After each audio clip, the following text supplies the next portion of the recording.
Bueno, muy buenas tardes a todos. Muy agradecido, desde luego, de estar aquí y a todos ustedes, sobre todo después de comer, de que todavía estén aquí y despiertos, ¿no? O sea, más mérito tiene el anterior ponente, que ha estado magnífico, ¿no? Y así, y ya he visto que no caían las cabezas ni nada, o sea, que lo cual ya es un grado ya que habla de la gran excelencia, sobre todo de mi antecesor, ¿no? Y yo lo que hago es un poco ahora poner el eslabón a continuación, porque a mí me toca quizá una de las fases, pues bueno, pues más agradecidas en el aspecto de que cuando se estudia el periodo un poco del régimen, esta es quizá la parte más bonita. Quizá por eso también, aunque como ven, pues hay libros sobre este tema, suelen ser en número más escasos que los anteriores, los de la primera fase, los de los años 40, 50, los que muchas veces los titulan como la España blanco y negro y utilizan, por ejemplo, esa foto de la Guardia Civil con un ceño pues muy fuerte porque les está dando todo el sol y se están protegiendo del sol, y entonces el fotógrafo con mala cara le saca la foto, claro, y parecen ahí, claro, los pobres les está pegando con todo, pues a ver qué cara van a poner, ¿no? Y así, claro, es la época de después de la guerra civil, es una época muy dura de reconstrucción, etcétera.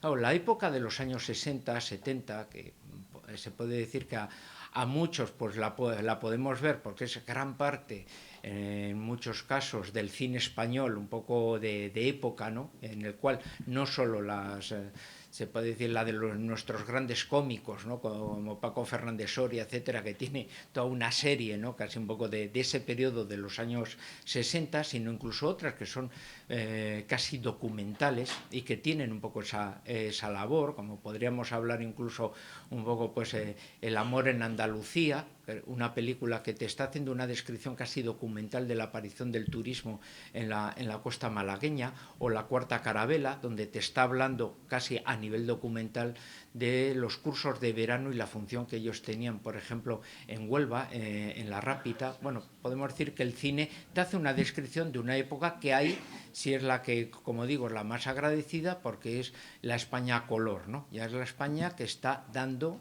los frutos precisamente de ese sacrificio, de ese trabajo que se ha ido desarrollando, bueno, pues en la fase anterior, que, como hemos visto, bueno, pues se tuvo que plantear todo un proyecto de reconstrucción en un contexto histórico muy difícil. Después de una guerra civil, una guerra mundial, y por lo tanto esa forzada autarquía, y luego posteriormente ya ese aislamiento internacional que va a estar muy presionado, bueno, pues principalmente por algunos países. Ahora ya es el periodo de ese aperturismo, de esa relación, y por tanto también aprovechando, bueno, pues esa determinación geográfica que tenía España, ¿no? O sea, ¿cuál es el valor que tiene en ese momento España?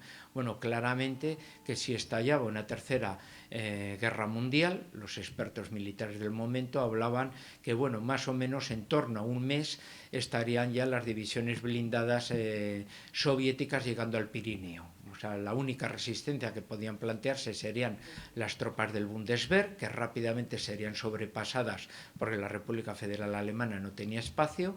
El campo de batalla se desarrollaría principalmente en territorio francés, y la única capacidad de reacción existente sería, pues, en la península ibérica, Portugal y España. Por tanto, bueno, pues habría que abrir puentes de relación con ambos países, y por eso, bueno, pues en Zaragoza hay una pista tan larga para recibir, bueno, los grandes B-52, etcétera, que serían necesarios, bueno, pues para poder preparar en torno al Pirineo, bueno, pues una enorme cabeza de puente que sirviese de contención y posteriormente de posible contraataque a esas divisiones de tierras soviéticas que entrasen con el resto de las del Pacto de Varsovia, ¿no?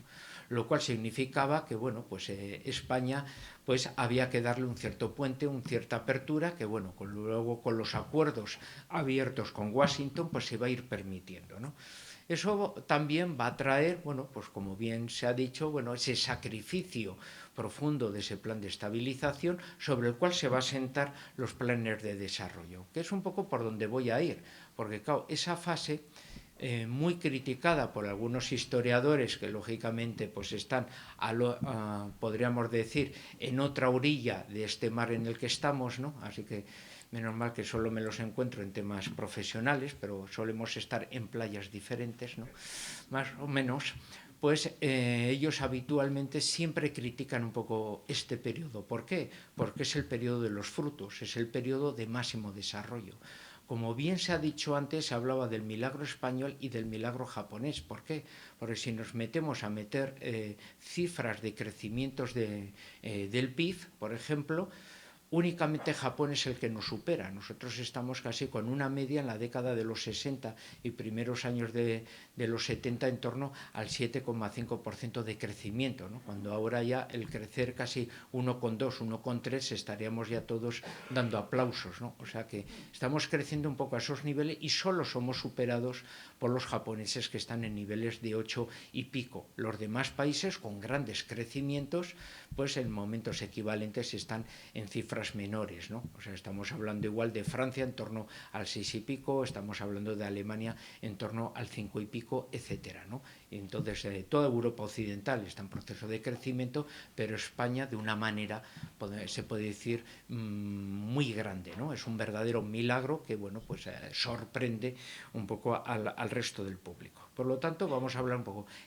cuál es ese protagonismo de los planes de desarrollo, qué consecuencias directas va a tener a nivel social y también, por lo tanto, de crecimiento en otro tipo, cuál va a ser esa evolución también política y, bueno, y cómo nos vamos a vender un poco a nivel exterior. Podemos decir, yo creo que lo que nos dará un poco tiempo, con grandes brochazos, crear una especie de imagen un poco expresionista, debido a que, bueno, pues con nuestras intervenciones no pueden ir tan al detalle, porque entonces, bueno, ya solo con uno de los ponentes tendríamos ya para un día. Me parece que entonces, bueno, pues tampoco quiero que me enseñen muchos, bueno, los productos de la huerta con toda la producción de tomates aquí, ¿no? O sea, así que vamos a hacer un poco este tipo de presencia. Bien, los planes de desarrollo, ¿es una originalidad española o no?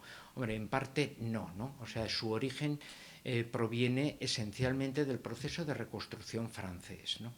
Aquí los grandes protagonistas, el gran incentivador un poco de todo ello, que será el almirante Luis Carrero Blanco, y principalmente pues él, cuando vaya a visitar a sus hijos en la Academia Naval y se encuentre que en Santiago de Compostela, bueno, hay un catedrático de Derecho Administrativo catalán que se llama Laureano López Rodó, y que curiosamente no tiene nada que ver con el mundo de la economía, es uno de las grandes autoridades en derecho administrativo, y sí que es el que le habla, bueno, pues de la necesidad de una reforma jurídica, de una reforma a nivel administrativo. La anterior casi es la de Bravo Murillo, en la cual pues Narváez pone gran parte de muchas de las instituciones y de las raíces de lo que posteriormente va a ser el Estado español, y resulta que casi desde entonces estamos perviviendo poco con todo ese mundo jurídico decimonónico, ¿no? Se necesitaría ese proceso de reforma, además aconsejado por el FMI, para proceder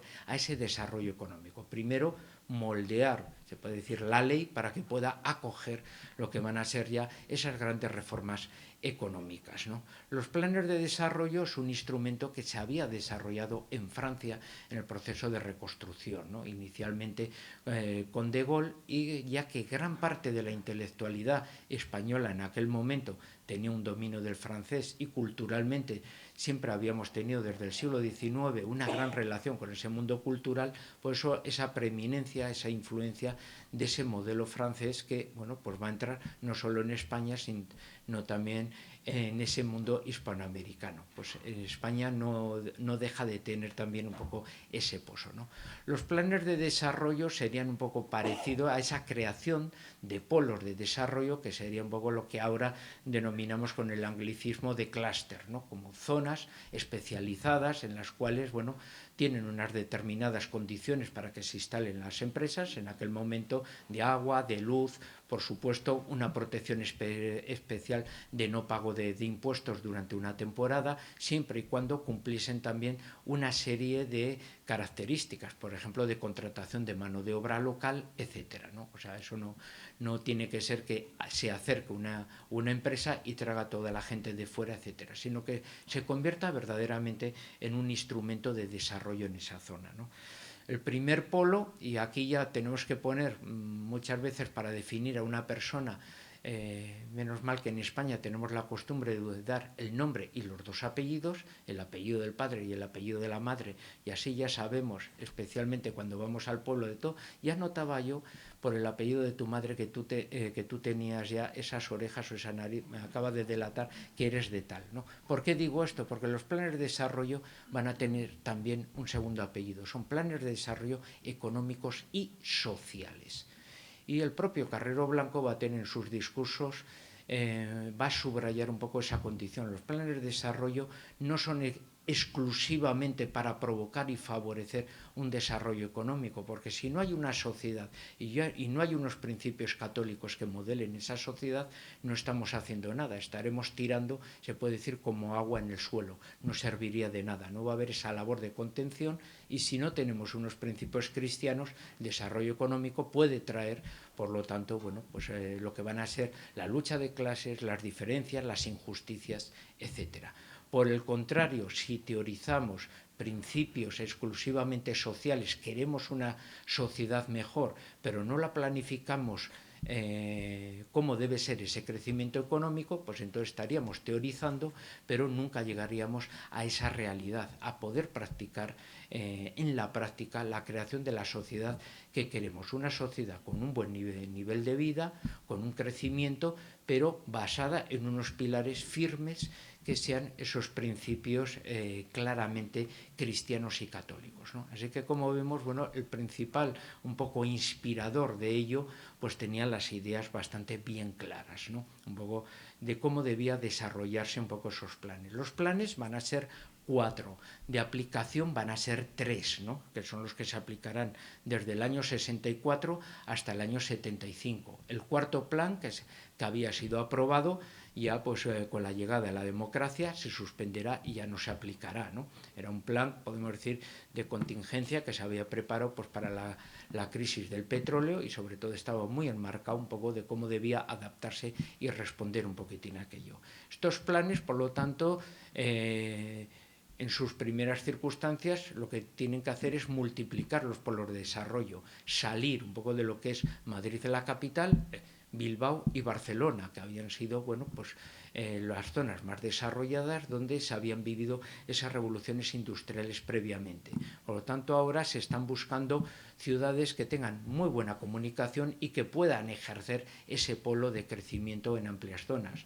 Son ciudades como Burgos, son ciudades como La Coruña, son ciudades como Vigo, va a ser la zona de Algeciras, es Zaragoza, y luego se irán sumando otras como Huelva, como Logroño, etcétera. Como vemos, se pretende más o menos que sirvan de impulso un poco pues, en toda la geografía. Luego, en unas fases más posteriores, que serán las que se quedan, se puede decir, en suspenso, ya era cuando se creía que esos polos de desarrollo podrían agruparse en regiones de desarrollo. Y, por ejemplo, ya el Valle del Ebro, que intercomunica el mundo catalán con el mundo del País Vasco, pues sería un poco ese enlace un poco de esos dos polos. O principalmente la zona gallega, la zona de La Coruña y de Vigo, articularse conformando una región amplia de desarrollo industrial atlántico, ¿no? Esos ya eran los planes que se quedaron ya en carpetas y no pudieron desarrollarse un poco en ese momento, ¿no? Así que vemos, bueno, pues un poco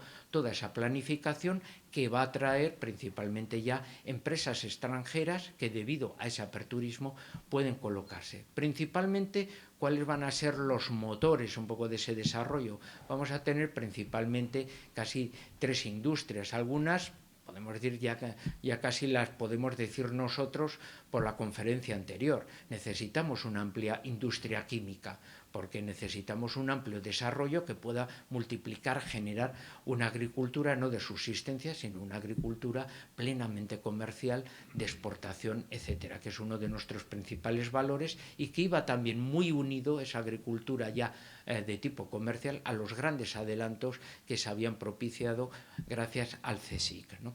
Podemos decir, si nosotros somos una primera potencia a nivel hortofrutícola, es porque el CSIC tiene todo un amplio mapa de toda la península con su climatología, sus tierras, etcétera, y si tú traes cualquier fruto de cualquier sitio, esto es una fruta que de unas grandes vitaminas, pero que solo se produce en Honduras, el CSIC ya te dice, pues mira, hay una zona de Granada con clima tropical, no sé qué, un par de valles donde esa fruta puede salir adelante. Y de repente la sacamos y es cuando vamos a la tienda y dice, no, pues mira, ahora te la puedo vender a mitad de precio porque la empiezo a recibir de Málaga o la empiezo a recibir de esto y ya no hace falta que la traigan en un avión de Honduras pagando aquí para probar, etcétera. Entonces, esos cambios que vemos muchas veces en la tienda y que ya son frutos españoles, pues la raíz proviene de esa combinación precisamente de la técnica con el mundo científico precisamente del CSIC y que todavía estamos un poco viendo todo ello. Industria química, otra va a ser claramente la industria automovilística, será cuando precisamente por esos acuerdos con Francia venga la Renault, va a venir la Citroën, también vendrá la Chrysler de Estados Unidos y claro, van a generar esa industria del metal y especialmente de automóviles para los ciudadanos, pero también de transporte pesado y que van a competir pues, con nuestra SEAT, etcétera. Bueno, pues también pues, todo un magma de pequeñas empresas, mediana y pequeña empresa, empresas auxiliares que van a ir conformando un poco todo ese entorno. Es el desarrollo de Valladolid, es el desarrollo de Palencia, etcétera, ¿no? Entonces vamos viendo un poco cómo van apareciendo, bueno, pues toda una serie de industrias auxiliares que van creando ya, bueno, una diferente geografía también social en este aspecto. Otro elemento que va a ser motor principal, pues claramente la industria naval, en sus diferentes facetas. Claramente los astilleros tiran de la siderurgia con un gran motor y la industria naval que nosotros vamos a tener pues está generando todo tipo de buques, no solo cargueros, no solo barcos mercantes, vamos a tener una marina mercante que va a llegar en un momento a ser la primera del mundo y vamos a estar produciendo también barcos para muchos de los países que nos van a pedir porque son pabellones de conveniencia. Liberia nos va a encargar mucho, Panamá nos va a encargar muchos de esos barcos, van a ser principales clientes un poco de nuestro esfuerzo. También la industria pesquera. Nosotros con los japoneses el punto que en común que tenemos es que somos comedores de pescados, mientras que el resto de los europeos pues solo tenemos que traer a alguno de nuestros amigos del norte de Europa y le llevamos a comer pescado y le empezamos a ver de todos los colores. Yo es que no como pescado, me dan miedo las espinas, pues no sabes lo que te pierdes, ¿no?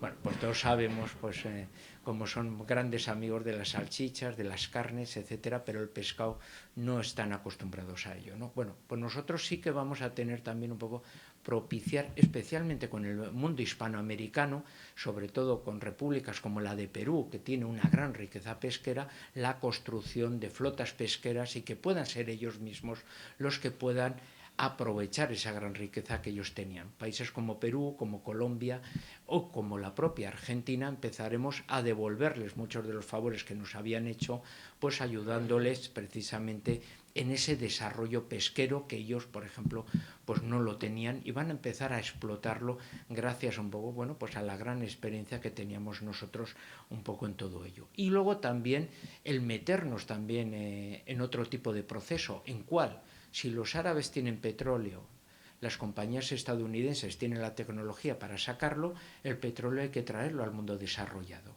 Va a ser la ingeniería naval española la que empieza a desarrollar los mejores modelos de petroleros y los grandes barcos que van a llevar pues ese petróleo, pues claro, lo van a traer, principalmente van a ser petroleros realizados y construidos en nuestros astilleros. Por eso también tenemos un número de refinerías pues bastante mayor a lo que nos corresponde. Y digo, bueno, ¿y por qué hay tanta refinería en España que vamos a tener 9 refinerías y que ahora incluso para una política europea que dicen, bueno, de recursos, de gasísticos, de petróleo, resulta que España se convierte en indispensable por la estructura de refinerías que tiene. Hombre, es una de las peticiones que vamos a hacer. Si nosotros ponemos los barcos para traer el petróleo, qué mejor que se puedan convertir en los diferentes tipos de gasolinas precisamente en territorio español, ¿no? Donde las refinerías ya pertenecerán a las grandes compañías americanas. También algunas refinerías están puestas con motivos también estratégicos y políticos. La refinería de Algeciras está claramente puesta adrede allí. ¿Para qué? Para que desde Gibraltar se pueda ver, para que desde Gibraltar no se vea que Andalucía es un territorio pobre y donde los andaluces necesitan ir a una colonia británica para ganarse la vida, sino poniendo un polo de desarrollo económico para que sean los gibraltareños con la verja cerrada los que vean cómo los andaluces tienen trabajo y un polo de desarrollo industrial y económico y cómo era una España diferente a la que ellos creían tener un poco en ese momento. Entonces, como vemos, también las situaciones cambian y son plenamente diferentes.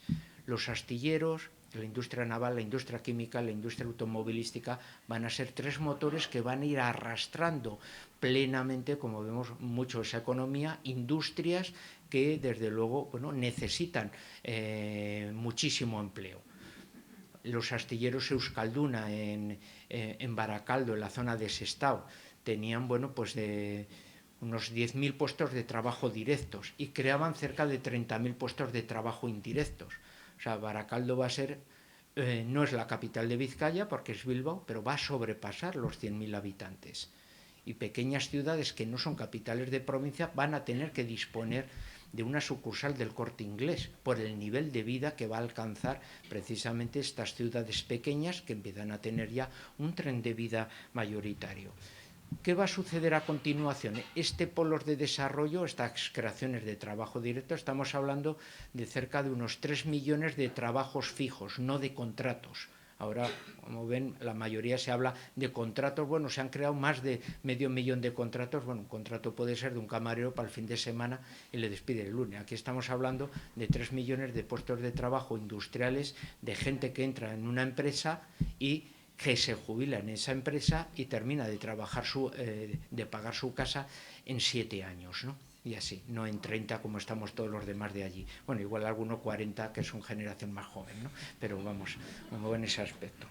Entonces, este trasvase del mundo del campo al mundo de la ciudad y sobre todo con esa industrialización que se va produciendo por todos los lados, también va a crear, va a generar que las ciudades se amplíen, se dupliquen y necesiten servicios. Esto de la industria de la construcción. Antes se ha citado a Vicente Mortes. Vicente Mortes va a ser el ministro de Vivienda que va a llegar en un punto a que en un año se construyan 300.000 viviendas. Habrá periodos en los cuales casi al día se construyan 1.000 viviendas al día. Se llegará, en realidad eran en torno a 800, pero estamos hablando ahora que hay déficit de vivienda y vemos cómo se convierte el pequeño comercio en viviendas a nivel de calle, bueno, pues que se hacían 300.000 viviendas al año en determinados momentos.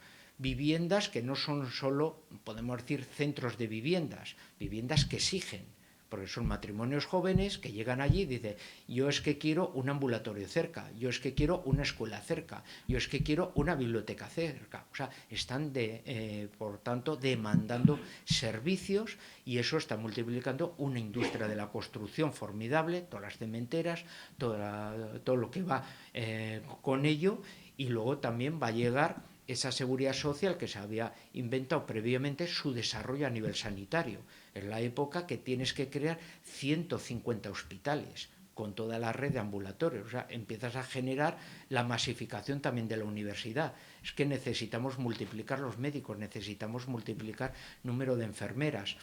La emigración al extranjero lógicamente se corta porque ya casi tienes una crisis de mano de obra. Hay un gran cambio, una gran transformación, por tanto, de la sociedad en ese momento. Si la clase social, la clase media que hablábamos en la época de la Segunda República podía ser en torno al 10-12% de la población, Ahora estamos hablando que en los años 60 llega al 44% de la población. Lo que denominábamos como clase alta, la clase alta alta, que era en torno al 0,8, ahora se dispara al 6 y el resto ya son sectores populares. Entonces vemos una gran evolución social, una población joven, una población urbana con diferentes motivos, ¿no? Ahí. Aquí ya cambian también un poco los gustos.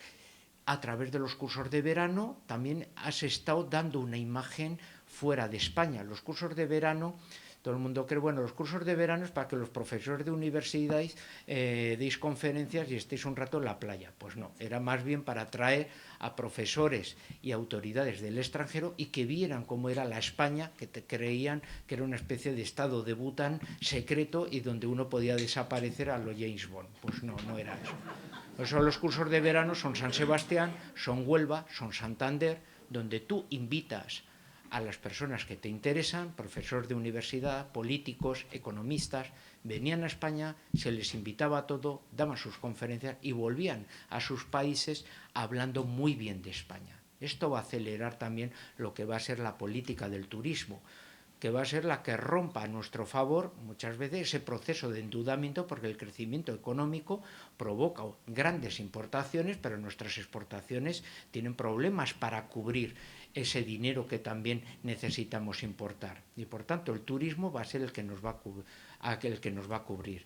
Rápidamente llegaremos al millón. En el 1975 ya son 32 millones de turistas los que pasan por España. O sea, hemos pasado casi de 1 millón a 32 millones, con lo que eso significa de transformación en toda la costa mediterránea. Desde Gerona hasta Huelva, la construcción se multiplica por todos los lados, la hostelería de una manera masiva y también la comunicación en todos los aspectos. Y luego también, bueno, los alcaldes que se convertirán en míticos como el de Benidorm, ¿no? Y así, esto no es San Francisco, esto es Benidorm, ¿no? Entonces, bueno, pues se irá transformando un poco toda la sociedad con todas las consecuencias. Y desde luego la llegada, o sea, un español que dice, bueno, es que España era una dictadura. Bueno, los españoles podían irse, viajar al extranjero si tenían dinero donde quisiesen, y los extranjeros podían venir aquí sin ningún tipo de problema, ¿no? Podemos decir que el mundo turístico, por lo tanto, va a crear en ese aspecto, bueno, todos esos cambios, ¿no? O sea, el desarrollo económico transforma la sociedad, el turismo va a venir también en parte de eso. ¿Qué otra visualización de esa nueva España de los años 60 y 70 ayuda a desarrollarse? Pues curiosamente el cine, ¿no? ¿Qué había sucedido en el cine? Estamos en la Guerra Fría. En Estados Unidos habían existido listas negras. Los guionistas, actores que se sospechaba podían tener simpatías más bien por el mundo de la izquierda, resulta que no podían trabajar, estaban bloqueados. ¿Dónde van a trabajar? Pues curiosamente se van a venir a España, donde parece que no teníamos libertades, pero resulta que un guionista, un actor estadounidense que no podía trabajar en su país, resulta que sí podía trabajar en España. Bueno, nosotros resulta que vamos a tener un montón de estudios de compañías. Si vemos los años 60, es la época del CID, es la época de Lawrence de Arabia, es la época de Doctor Zhivago, etcétera. Las grandes compañías, en las grandes películas del periodo dorado de Hollywood, resulta que se hacen en España. La climatología ayuda, se abaratan costes porque tenemos lógicamente muchísimo sol. Italia es algo más caro que nosotros y nosotros tenemos una disposición para que vengan. Y bueno, pero el cine crea trabajo, en torno a 10.000 puestos de trabajo va a crear. Son más de 8 estudios y esencialmente lo que va a crear también va a ser una industria auxiliar de sonido, de luz, que va a ayudar en España. Por eso los primeros Óscar de españoles que van a recibir van a ser del elemento técnico. Los técnicos de luz, los técnicos de sonido, los técnicos que ayuden a hacer las películas españoles van a ser los primeros que empiecen a recibir reconocimiento cinematográfico en ese sentido. La llegada de Ava Gardner, la llegada desde luego de Rita Hayworth, y bueno, ¿y qué importancia tienen todas esas actrices? ¿Y qué ropa llevaban? Las de los modistas españoles. Es el nacimiento de la industria de moda. ¿Qué ropa llevan? Llevan Balenciaga, que está en París, pero es que llevan también de Pedro Rodríguez, llevan de Pertegaz. O sea, el nacimiento, el reconocimiento internacional de los modistas españoles empieza en esa época, porque qué mejor que una Ava Gardner que está ahí, pues tendré que comprarme ropita, anda, y esto, no, no, pues está muy bien. Y tú utilizas no solo a la reina Sofía, entonces esposa del príncipe de España Juan Carlos de Borbón, como modelo esteticien, sino a todas las actrices de Hollywood que están viniendo por España, e incluso a la reina de los belgas Fabiola, casada con Balduino. Son, podemos decir, maniquíes permanentes de la moda española en el extranjero, ganando premios en países que en aquel momento eran alérgicos, por ejemplo, al burka, como en Egipto, en el Egipto de Nasser, ¿no? Que es Pedro Rodríguez el que gana, por ejemplo, pues ahí pues el mayor premio de moda que se da en Egipto en aquel momento, cuando las egipcias iban de occidentales, ¿no? Entonces, bueno, vemos profundos cambios que van tirando. Si el turismo tira de esa manera, también hay que tirar del mundo de la cultura. Es la época del cordobés, es la época de Dalí. Dalí, el gran artista internacional, pues claro, es en la época de un desarrollo en el cual Dalí y el cordobés tienen la misma condecoración ambos, la medalla del mérito del turismo. Entonces, claro, por algo es en ese aspecto. Y tengamos en cuenta incluso de los bancos, que decimos, hombre, no va a hablar bien de los bancos. Pues mira, hay una cosa buena de los bancos, de los 7 grandes de entonces. ¿El qué? Igual que hemos hablado del aumento del desarrollo social de todos los servicios sociales que van a existir por la ampliación de las ciudades, también hay que poner una sucursal bancaria de todos los bancos que teníamos y de todas las cajas de ahorro. Las sucursales eran todas como muy inhumanas, decía, Dios mío, qué feo es esto. Y así, habrá que ponerle un cuadro. Los cuadros son reales y los pintores, en su mayoría, van a vivir de hacer cuadros para las sucursales de bancarias, porque cada sucursal bancaria por lo menos necesita 2 o 3 cuadros. Los cuadros van firmados, los cuadros están pagados.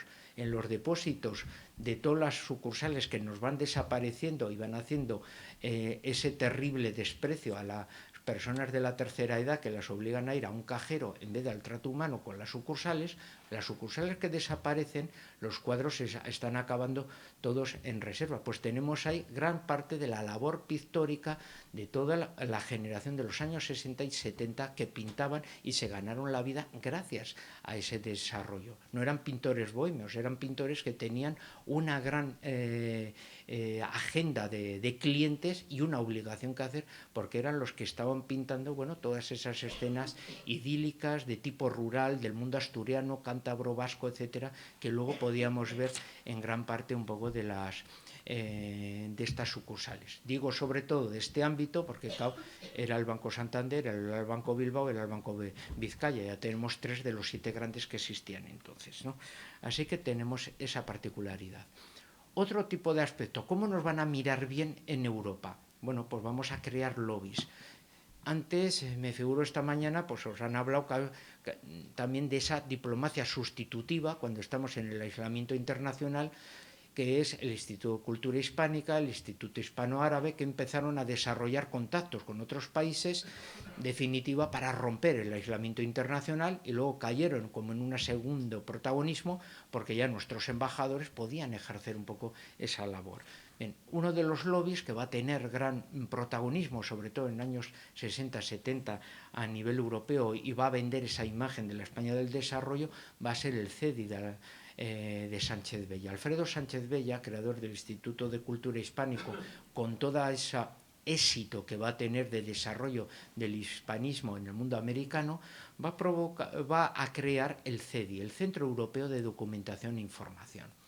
Un lobby mediante el cual hacemos la misma fórmula de los cursos de verano, que es invitar principalmente a políticos europeos a que vengan una semana a España. Los traemos el mes de julio y nos los llevamos al Escorial. Claro, en los años 70 quienes están viniendo son antiguos ministros y está viniendo todo el gaullismo francés, están viniendo todos los democristianos más conservadores alemanes, principalmente los bávaros, vienen los conservadores ingleses, vienen democristianos belgas, vienen de Italia democristianos y miembros del MSI, etcétera.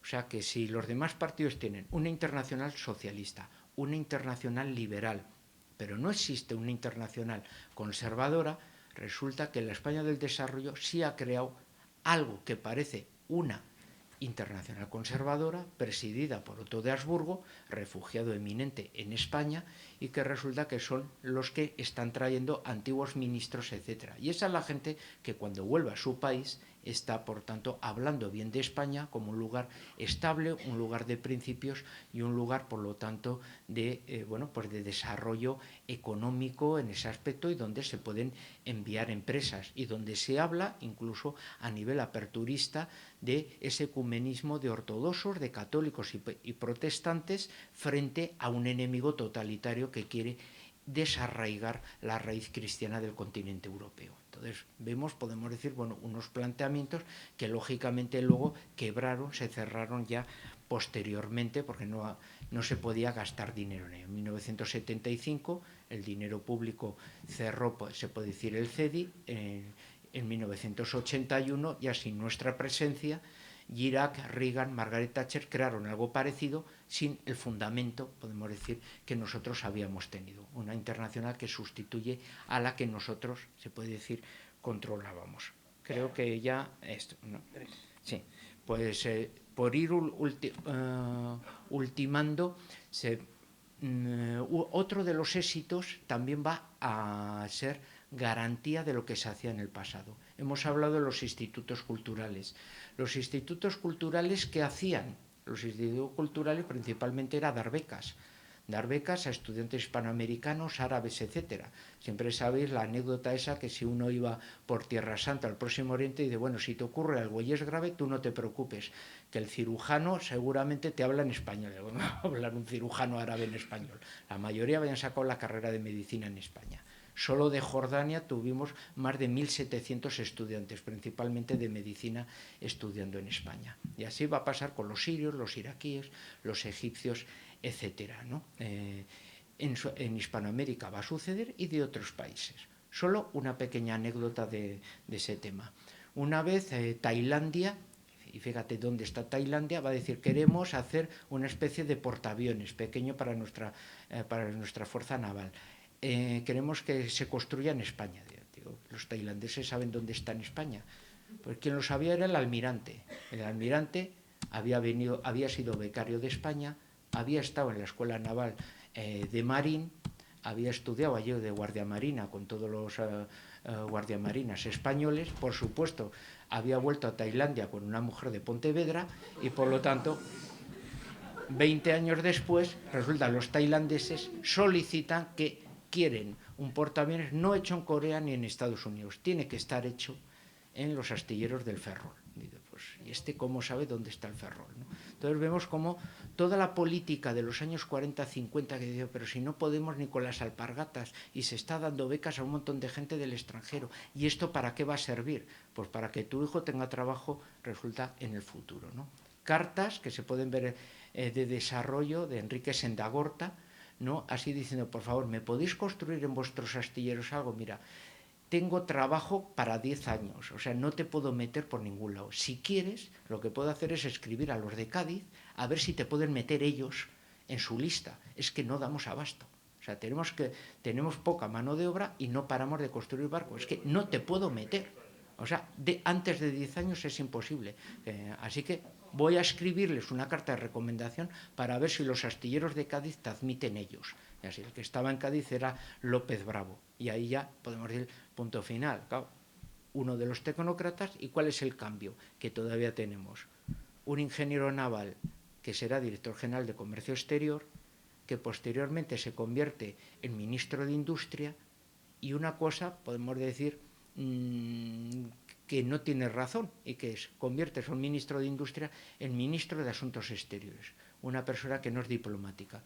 ¿Qué va a hacer con el Ministerio de Asuntos Exteriores? Convertirlo en una gran agencia de búsqueda de mercados para la industria española. Se va a recorrer toda Hispanoamérica, se va a recorrer todos los países árabes, y va a saber decirles lo que es. O sea, Gregorio López Bravo está en Egipto, dice, España siempre estará con el derecho del pueblo palestino, todo el mundo alucinando a colores. En ese momento, el emperador de Etiopía, Haile Selassie, está pidiendo a la ONU que hay que descolonizar todos los territorios africanos, las Islas Canarias incluidas. ni un país africano apoyó al emperador etíope. ¿Por qué? Porque Gamal Abdel Nasser, el presidente de Egipto, dijo: a ese no se le hace ni puñetero caso, todos estamos con los españoles. O sea, vemos la autonomía de política internacional que teníamos, que puede ser muy discutible, lógicamente los tiempos también cambian, pero cómo conseguíamos mercados, cómo conseguíamos mantener un poco esas relaciones. Luego, por supuesto, no todo es perfecto, hay cuestiones lógicamente muy positivas y luego puede haber cuestiones también muy negativas de desideologización. Aquí ya una última idea. Había desideologización, eran solo técnicos que les daba igual trabajar, les tocó trabajar en este momento, les hubiera trabajado en otro lado, pues no, ¿no? Si cogemos quizá al que fue el teórico un poco de todos estos equipos, que sería Gonzalo Fernández de la Mora, y tiene una amplia bibliografía en todo ello, él dice que ellos lo que tienen son ideas, no ideologías. Ellos no están adoctrinados, sino que ellos son realistas políticos. Se consideraban un poco como discípulos de la época de Saavedra Fajardo. Saavedra Fajardo, para los que no lo sepan, fue un diplomático español del siglo XVII de Murcia, uno de los murcianos, pues se puede decir, de mayor fama internacional, que contraataca, se puede decir, contra Maquiavelo, diciendo: hay que ser pragmático, sí, pero siempre encauzado dentro de los valores católicos. Y crea un libro que es para la educación del heredero del rey Felipe IV, ¿no? Y por lo tanto, cómo debe ser como un manual del perfecto rey, del perfecto gobernante, siendo pragmático, siendo, se puede decir, pero un poco en ese aspecto, dentro del matiz de formación católica, un poco en ese aspecto. Es un poco la generación que van a llevar, son los que tienen idealizado ese realismo político y por lo tanto pretenden que la sociedad española aumente en un nivel de vida, se evitan los radicalismos que habían producido nuestra guerra civil, con un frente popular, con unos radicalismos